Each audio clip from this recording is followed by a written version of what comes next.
कमाल है। आज आरएसएस भारतीय जनता पार्टी को कह रही है कि अहंकारी हो गई है, मणिपुर की चिंता नहीं की, क्योंकि आरएसएस और भारतीय जनता पार्टी एक ही सिक्के के दो पहलू हैं।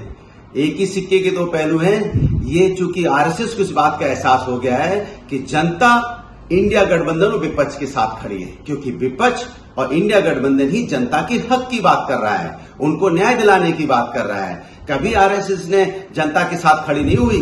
लगातार जब ये आज आरएसएस को याद आया है कि जनता के साथ अन्याय हुआ या ये सरकार अहंकारी थी, तब आरएसएस को नहीं याद आया जब यहाँ पे मेहमान पहलाएं घसीटी जा रही थी, तब आरएसएस को नहीं याद आया कि किस तरह से मणिपुर जल रहा था, हाथरस की बेटी के साथ अन्याय हो रहा था, बीएचयू में बेटियों के साथ अन्याय हुआ, तब तो नहीं आरएसएस को ध्यान आया। आरएसएस को तब ध्यान नहीं आया जब यहाँ किसान धरने में बैठा था, किसान आत्महत्या कर रहा था, छात्रों के पर्चे लीक हो रहे थे, युवा यहाँ पे बेरोजगारी से आत्महत्या कर रहा था, महंगाई बेरोजगारी बढ़ी हुई थी पूरी तरह से, तब तो आरएसएस जनता की चिंता करने नहीं आया। आज क्यों चिंता करने आया? क्योंकि जनता ने आरएसएस और बीजेपी दोनों को नकार दिया है। इसलिए आरएसएस बीजेपी को बचाने के लिए, ये दिखाने के लिए कि नहीं नहीं नहीं नहीं हम जनता के बीच में जाते हैं, जनता की बात करेंगे जिससे कि आप बीजेपी को बचा लो।